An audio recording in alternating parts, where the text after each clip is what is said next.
Parte 10. Certificado de Depósito Bancário, CDB. Basicamente, no CDB, você empresta dinheiro para uma instituição bancária que usará esse dinheiro para financiar suas atividades e, em troca, vai remunerar você com juros. É uma lógica similar à de outros investimentos apresentados neste livro. É uma aplicação simples, diferente do Tesouro Direto, em que os títulos, apesar de terem vencimento, podem ser resgatados a qualquer momento. Os CDBs podem ter liquidez diária, permitindo resgate rápido, ou baixa liquidez, o que possibilita o resgate do investimento apenas na data de vencimento.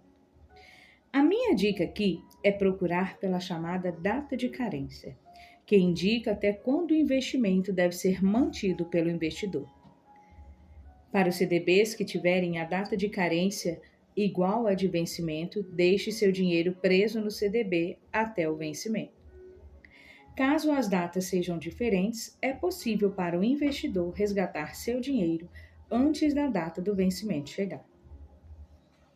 Seguindo uma lógica um pouco parecida com a do Tesouro, os CDBs podem ser indexados no IPCA e terem taxas pré-fixadas.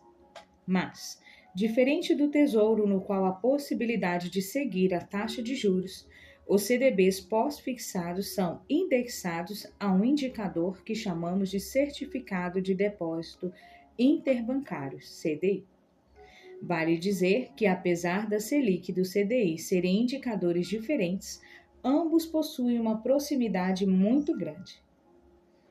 Geralmente, quando a Selic cai, o CDI cai na mesma proporção ou de forma parecida. No caso dos CDBs ligados ao CDI, o primeiro ponto é verificar se a sua taxa de rendimento é maior ou igual a pelo menos 100% do CDI. Em caso negativo, você pode estar dando de cara com um CDB não muito bom. Há algo muito importante para entender antes de escolher um CDB, que é o triângulo dos investimentos, composto por risco, rentabilidade e liquidez, ou seja, é o triângulo de Nico. Isso porque CDBs de menor rentabilidade tendem a fornecer riscos menores e ou liquidez mais alta para o investidor. Ou seja, a possibilidade de retirar rapidamente o seu dinheiro. Um bom exemplo são os CDBs de liquidez diária, que podem ter rentabilidade de, por exemplo, 99% do CDI, sendo uma exceção à regra dos 100%. Mas que, em troca, permite ao investidor um resgate até melhor do que o fornecido pelo Tesouro Direto. Enquanto no Tesouro o investidor leva um dia útil para obter o resgate, com os CDBs, o valor pode cair na conta do investidor no mesmo dia em que é pedido. Esta tabela indica as características dos CDBs de liquidez diária fornecido pelo Banco Inter, atrelado ao CDI. Quando falamos de CDBs de bancos de risco considerável ou que permitem o resgate apenas no vencimento, tendemos a ver CDBs com taxas de rendimentos maiores. Mas essas taxas obviamente precisam representar a realidade. Aqui serve o mesmo mecanismo que utilizamos nas debêntures ou hedgings. Assim como para a renda fixa, as agências de risco desempenham um papel importante de classificar o risco das empresas e essa classificação deve ser usada como indicativo importante para a tomada de decisão do investidor, mesmo que o CDB seja garantido pelo FGC. Devemos entender que o CDB serve como uma alternativa interessante, em vários casos, para o Tesouro. Além das opções oferecidas para o investidor escolher livremente, há vários CDBs com taxas e características diferentes. E também deve ser levado em consideração o fato de não incidir no CDB a taxa de administração de 0,3% que recai nos títulos do Tesouro. Em investimentos de pouco valor aplicado, essa taxa pode até não parecer tão importante, mas se estivermos falando de um investimento de, por exemplo, R$1 milhão ou de um investimento de longo prazo, essa taxa se mostra relevante. Exemplificando, se investirmos R$ 100.000 em um título de tesouro que paga 7% ao ano e em CDB da mesma rentabilidade, e deixarmos ambos os investimentos correndo durante 20 anos, teremos um custo de R$ 12.255, que não irá existir no CDB, apenas no Tesouro, devido à taxa de 0,3%. Isso prejudica e muito a perspectiva de longo prazo, principalmente se considerarmos que a taxa de 0,3% ao ano não incide sobre os rendimentos, mas sobre o montante investido. Mas vale a ressalva. Apesar de a taxa de 0,3% ser um problema, não é indicado que se invista em CDBs pensando no longo prazo como alternativa ao tesouro. Isso porque não há CDBs hoje no mercado que cheguem a 10, 20, 25 anos de investimento como o tesouro. Portanto, um investimento de longo prazo nessa modalidade significa pagar um imposto de renda alto. Isso acontece porque, no caso do Tesouro, o imposto de renda só será pago no fim da aplicação em 2045. No CDB, a cada 3 anos, o imposto de renda teria de ser pago, já que o CDB alcançaria sua data de vencimento. Em outras palavras, enquanto no Tesouro o imposto de renda seria pago uma única vez, no CDB ele seria pago ao todo 9 vezes até 2045.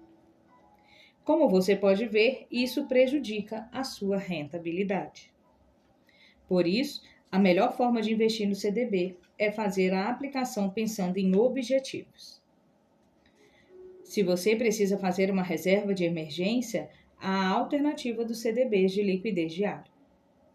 Agora, caso você tenha pronta a sua reserva de emergência, os CDBs fazem muito sentido para os objetivos de médio prazo, nos quais já se sabe mais ou menos a data em que você vai precisar do dinheiro. Viagens marcadas para fim de ano, casamento, compra da casa própria. Todos esses objetivos podem fazer o CDB valer a pena para você. Basta escolher um que te agrade e se encaixe na data desejada e mãos à obra. LCI, LCAS. Como apresentado anteriormente, as LCAS e LCIS podem ser muito interessantes em um investimento de prazo médio, pois são isentas de imposto de renda. Fundo multimercado. Os fundos de investimento hoje nos permitem estratégias variadas, sejam com ativos em renda fixas, ações, entre outros. A melhor parte é que você não precisa se preocupar se tem dinheiro bastante para aplicar em todos os ativos investidos. Basta atingir a cota mínima de entrada no fundo para poder participar de uma série de investimentos interessantes. Isso porque, quando você aplica em um fundo de investimento, ele reúne recursos de uma série de investidores para realizar aplicações e depois distribui os lucros entre os seus cotistas igualmente. Isso porque isso pode parecer insignificante, mas é o grande diferencial de se colocar dinheiro nos fundos. Com o conceito de cotas, deixa de ser relevante o ativo no qual o dinheiro foi aplicado, mas sim a quantidade de cotas que se tem. Agora, o investidor, apenas aplicando seu dinheiro, consegue diversificar sua carteira, pois suas cotas dependem do desempenho do fundo como um todo. E ele não precisa se preocupar em como aplicar o dinheiro. Há uma equipe que trabalha por ele para melhorar o desempenho do fundo. Imagino, então, que agora você deve estar se perguntando: legal, mas como escolher um bom fundo de investimento? Como saber se ele é bom? O que você deve fazer primeiro é traçar um objetivo. Muitas pessoas se preocupam apenas com a rentabilidade e acabam cometendo erros bobos que podem prejudicá-las no futuro. Por exemplo, se o objetivo do investidor for criar seu fundo de emergência, não faz sentido algum procurar investir em fundo de ações, que além de possuir riscos e oscilações maiores que outros tipos de fundo, costuma ter uma liquidez muito menor e que pode comprometer o objetivo para o qual foi investido. O fundo deixa de ser de emergência se você não pode contar com dinheiro em caso de imprevistos. Por isso, o primeiro passo é definir o objetivo. Se é fundo de emergência, um fundo de renda fixa multimercado com alta liquidez é ideal. Caso a procura por maiores rentabilidades, mesmo que representem risco alto, seja o objetivo, o fundo de ações é interessante. Caso não queira tanto risco, mas ainda procure o rendimento acima do estipulado em renda fixa, um fundo multimercado pode servir. Enfim, determinado o objetivo, agora o próximo passo é saber como identificar se as taxas valem a pena ou não. As principais taxas que se deve ficar atento são: 1. Taxa de rendimento, médio. 2. Taxa de administração. 3. Taxa de performance. 4. Taxa de carregamento. Para o rendimento, é sempre bom ter em mente que ele não é tão bom se for abaixo do CDI. Para as taxas de administração, valores acima de 1% para renda fixa e acima de 2% para multimercado ou ações são questionáveis. Valeria a pena caso o rendimento fosse muito bom se comparado a outros fundos, pois muitos fundos de qualidade hoje trabalham nesse limite. Para a taxa de performance, cobrada em fundos com maiores riscos multimercados ou ações, existe uma taxa de 20% padrão de mercado, mas tome cuidado com taxas adicionais. Pode compensar, mas depende do retorno que o fundo oferece. A taxa de carregamento é difícil de ser vista em fundos competitivos.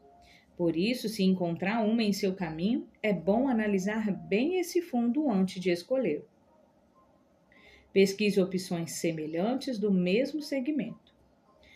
Por fim, é claro, fique atento ao saldo mínimo e de movimentação do fundo, pois investidores não dão atenção a essa parte, mas ela é importantíssima. Do que adianta, por exemplo, você ter disponibilidade para investir apenas R$1.000 por mês e escolher um fundo que só deixará você adicionar no mínimo R$10.000. Lembre-se, você precisa escolher um fundo que seja acessível. Atento a todos esses detalhes, só botar a mão na massa e investir. Existem algumas figuras no fundo de investimentos que você precisa conhecer. 1. Administrador do fundo. Gerencia todas as partes envolvidas. 2. Gestor. É quem escolhe o lugar em que seus títulos serão aplicados e qual será a estratégia utilizada. 3. Custodiante. Quem faz a guarda dos ativos e dá segurança para tudo. 4. Auditor. Garante que tudo está sendo feito conforme manda o regulamento do fundo. 5. Distribuidor. Faz o fundo chegar até você. 6. Cotista. Você mesmo. Além disso, nos fundos multimercado, temos alguns pontos de atenção importantes. 1. Esse tipo de fundo investe em mercados diferentes e, em teoria, aproveita momentos diferentes. 2. Existe uma dificuldade de achar um fundo realmente bom. Muitos fundos multimercado apenas servem como justificativa para se cobrar taxa de performance do investidor. Por exemplo, há casos em que o fundo multimercado apresenta uma carteira muito conservadora, assim como um fundo de renda fixa, mas, pelo fato de ser fundo multimercado, recai sobre ele uma taxa de performance do investidor, algo que não se encontra nos fundos de renda fixa. 3. Geralmente, os melhores fundos são fechados, limitados ao investidor. 4. Quando o fundo fica grande, você perde oportunidades. Os cotistas pressionam negativamente os preços em momentos de oscilação de mercado, pois a massa é emocional. O efeito manada nos fundos tende a tirá-los do mapa, já que fundos com resultados negativos acabam tendo resgates em massa. Por conta disso, vários fundos não conseguem aproveitar a oportunidade causada pelo momento de baixa. Criptomoedas. Para entender o que são criptomoedas, primeiro precisamos definir o que significa ser uma moeda digital. No fim, a ideia de moeda digital não é tão difícil de entender. É uma moeda, assim como o real e o dólar, porém sem unidade física. É como se fosse um commodity do mundo digital. O que talvez seja mais difícil de entender na realidade é a tecnologia por trás das criptomoedas ou moedas digitais chamadas de blockchain, permitindo que a criptomoeda funcione de forma descentralizada e haja segurança nas transações. É como se fosse um livro-razão, no qual são registradas todas as transações feitas com criptomoedas. É muito importante salientar, porém, que existem blockchains diferentes entre as criptomoedas. Por exemplo, o blockchain do Bitcoin é diferente do blockchain da Ethereum. O que importa, porém, é que o conceito é bem semelhante. No caso do blockchain do Bitcoin, por exemplo, existe o que chamamos de Proof of Work, POW. O POW faz uma ligação entre todas as transações registradas no blockchain e, desta forma, qualquer um que tente falsificar uma transação tem que falsificar não só a transação desejada, mas todas as outras anteriores dentro do blockchain. Isso dentro da tecnologia existente. É quase impossível de ser feito, o que torna todo o funcionamento de blockchain muito seguro, até mais do que os sistemas bancários convencionais. Inclusive, é justamente por ser melhor do que os sistemas bancários que além dos bancos estarem estudando formas de implementar o blockchain em seus sistemas, existe uma moeda específica para o setor bancário, a Ripple. A Ripple é uma moeda criada para facilitar remessas de dinheiro. Segundo o próprio site da Ripple, empresas como Santander, RBC e American Express a utilizam. Outro ponto interessante é que o Banco Central do Brasil começou a estudar e desenvolver projetos com blockchain. Talvez isso esteja ainda um pouco confuso para você, mas para entender melhor o funcionamento do blockchain, precisamos falar do papel dos mineradores. Os mineradores são responsáveis por registrar as transações no blockchain. Ao fazerem isso, é possível ver a transação concluída e registrada no sistema. Eles, por sua vez, conseguem bitcoins, no caso do blockchain do Bitcoin, como retorno pelo trabalho. Porém, aqui tem um problema.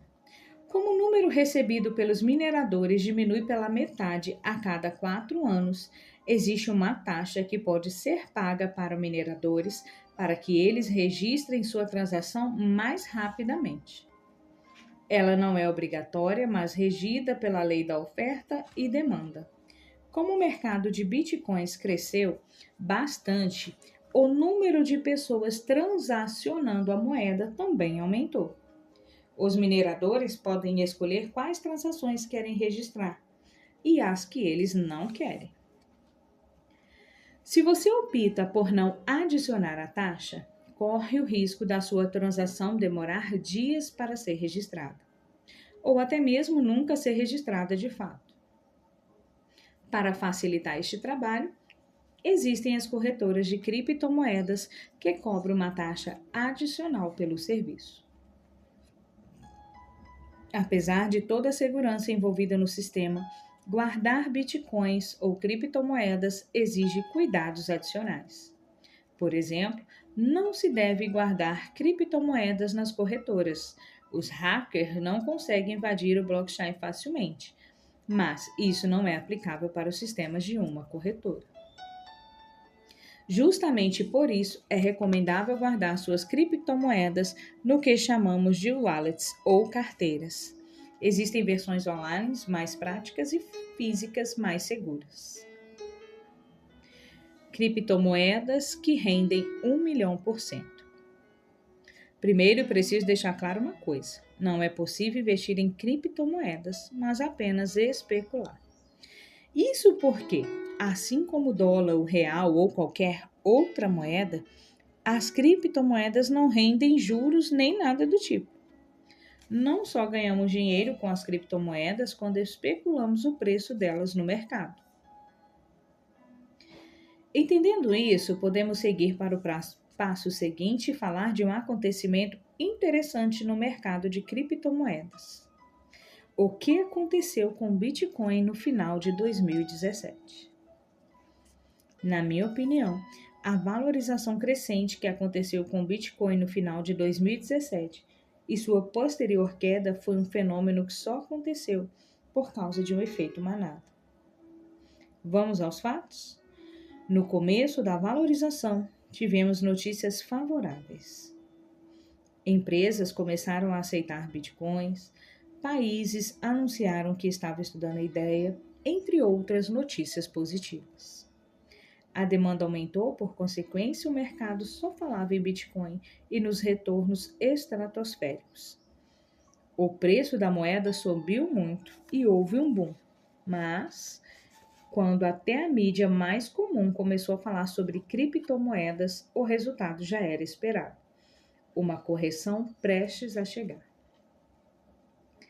A partir de 2018, começaram a surgir notícias negativas sobre o tema, principalmente na China. A demanda diminuiu e, consequentemente, o mercado corrigiu suas apostas na moeda, o que fez com que o ativo deixasse de apresentar altas de valor acentuadas. E isso quer dizer que não vale mais a pena? Pelo contrário. Como possivelmente o efeito manada em grande parte já passou, vale considerar comprar Bitcoin, caso seu desejo seja especular. E como podemos comprar criptomoedas? Existem duas formas, a P2P e por meio de corretoras. P2P, como não envolve os custos com corretora, geralmente é um meio mais barato. O problema é que você precisa confiar inteiramente na contraparte. E o risco de tomar calote é considerável. Basicamente, você paga o valor em reais para o vendedor de bitcoins e ele, em troca, manda os bitcoins que tem para a sua wallet, ou vice-versa. Corretoras. Apesar de envolverem mais custos, representam uma forma mais segura de negociar bitcoins. O processo é o mesmo de uma corretora de valores. Você cria uma conta, um e-mail ou uma senha e, uma vez aprovado, pode utilizar a plataforma da corretora. Porém, diferentemente de como acontece em uma corretora de valores convencional, até pelo fato de o mercado de criptomoedas não ser regulado no Brasil, as corretoras de criptomoedas possuem mais passos de segurança na hora de efetuar uma compra ou venda. Custos variam de acordo com cada corretora ou forma de compra. Porém, é importante entender que as corretoras cobram em depósitos e saques, tanto em reais como em criptomoedas. E também nas execuções de ordem de compra e ordem de venda, semelhante à forma como acontece nas corretoras de valores mobiliários. Por isso, geralmente tende a ser uma opção mais custosa. Como acompanhar e remanejar sua carteira de investimentos com 1 hora por mês? Para fazermos um acompanhamento da nossa carteira de investimento, principalmente em ações, não há segredo. Precisamos criar uma planilha de operações. Acontece que muitas pessoas fazem essa planilha de uma forma não muito prática. E pior, não é nem por culpa da planilha, e sim por culpa da forma como elas investem. Isso porque muitos investidores, na tentativa de diversificar seus investimentos, acabam investindo em ações demais. Por causa disso, chega uma hora em que o volume e variedade de ações que possui acaba sendo tão grandes que o investidor tem problema para tomar decisões rápidas de investimento. Portanto, para entender como acompanhar sua carteira de investimentos, existe um conceito principal. Uma carteira de investimentos deve ser simples. Deve ser composta por poucos ativos, mas ativos que você conheça bem. Dessa forma, tomar uma decisão será um processo rápido e eficaz. Ao mesmo tempo, você não pulveriza o seu capital. Até aí, nada muito fora do normal, certo? Temos todas as informações relevantes para entender o estado de nossa carteira de ações. Porém, fique atento ao campo por que comprei. Isso porque muitos investidores, ao verem prejuízos consideráveis, acabam agindo impulsivamente, o que leva a vendas precipitadas e sem necessidades. Por isso, é muito importante também que nós possamos registrar mais do que somente números ou motivo pelo qual investimos. Antifragilidade nos investimentos. Nesta sessão, vamos revisitar o conceito de antifrágil. Afinal, quando falamos de finanças, a antifragilidade não é apenas aplicável para o risco da ruína. Ela também é aplicável para quando vamos falar de risco sistêmico e não sistêmico nos investimentos. Mas é possível que você ainda não saiba exatamente o que são esses tipos de risco. Por isso, vou explicar a diferença entre os dois. Risco sistêmico ou risco sistemático. É como o próprio nome diz, o risco que envolve o sistema como um todo. Basicamente, é um risco que, como envolve todo o sistema, não pode ser eliminado. Todas as empresas que estão dentro do sistema estão sujeitas a esse risco. Pense na crise de 2008 como exemplo. Não importa o tipo de ação, desde que o setor imobiliário até o setor de serviços, o fim foi o mesmo. Todo investidor viu suas ações despencarem junto com todas as bolsas de valores norte-americanas. Nos Estados Unidos, diferentemente do Brasil, há mais de uma bolsa de valores. Obviamente, alguns setores da economia sofrem mais do que outros, mas todos foram atingidos. Por isso, é importante entender que não é possível anular o risco sistêmico. Querendo ou não, estaremos sujeitos a ele. O risco não sistêmico é diferente. É o risco que, como o nome já diz, não envolve o sistema como um todo. Porém, ele compreende um risco que pode afetar tanto só uma empresa quanto o setor inteiro. Por exemplo, vamos imaginar que temos 100% do nosso capital investido em uma empresa que subitamente perdeu um cliente que representava 80% de suas vendas. Sem este cliente, a empresa terá grandes problemas com as finanças, assim como nós acionistas também teremos. Mas o fato de esse problema ter acontecido não vai fazer com que o mesmo aconteça com todas as outras empresas listadas na bolsa. Logo, o risco de ter problemas com a perda do cliente era não sistêmico, porque envolvia apenas uma empresa. E é justamente por isso que conseguimos reduzir o custo não sistêmico, ao contrário do risco sistêmico. Não é possível anular, mas sim reduzir significativamente. A forma mais comum de fazer isso é por meio de uma diversificação. Afinal, se no exemplo tivéssemos não 100% do nosso dinheiro nessa empresa, mas apenas 20%, o impacto negativo na nossa carteira de investimento seria reduzido de maneira relevante. Lembro, porém, que devemos diversificar e não pulverizar o nosso dinheiro. Se diversificamos demais, passamos a ter uma carteira muito complexa e com pouca efetividade. Acabamos tendo tantos ativos em carteira que a tomada de decisão, tanto para comprar quanto para vender, acaba se atrasando. E isso nos prejudica bastante. Por isso, recomendo que uma boa carteira de investimentos tenha no máximo 10 ativos.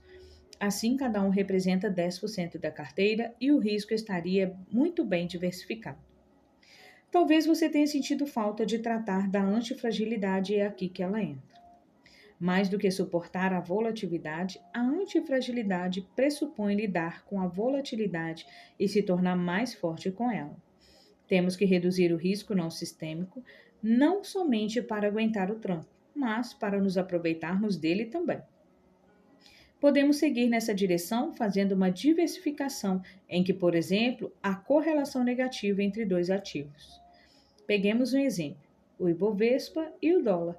Sempre que o Ibovespa sobe, é normal vermos uma queda no dólar, e o contrário é verdadeiro também. Por isso, quando temos os dois em carteira, se há volatilidade negativa em um, compensamos com a presença do outro. Outra ferramenta boa para isso são as opções. Não entrarei em muitos detalhes, mas basicamente uma opção é o direito de compra ou de venda de um determinado ativo no futuro por um preço pré-determinado. Exemplificando, pode haver no mercado uma opção de ação da Petrobras que dê ao investidor o direito de vender ações da estatal daqui a um ano por R$ 20, sendo R$ 20 o preço da ação hoje. Se daqui a um ano o preço da ação abaixar para 10, você está em ótima posição, já que tem uma opção que lhe dá o direito de vender essa ação não por 10, mas por R$ 20. Logo, você aproveitou da volatilidade do ativo para fazer um ótimo negócio. Só é importante lembrar duas coisas. 1. Para se ter esse direito, precisamos pagar um valor a mais por ele, o que chamamos de prêmio. 2. Assim como pode dar certo, a opção também pode dar errado. O legal nessa parte é que o detentor do direito tem a opção de exercer ou não o direito que ele comprou. Porém, como você deve ter percebido, as opções são ótimas ferramentas para reduzir o risco sistêmico, já que elas permitem que você se aproveite da volatilidade em um momento futuro. Se você fizer isso e diversificar bem e não demais, o risco não sistêmico não será um problema.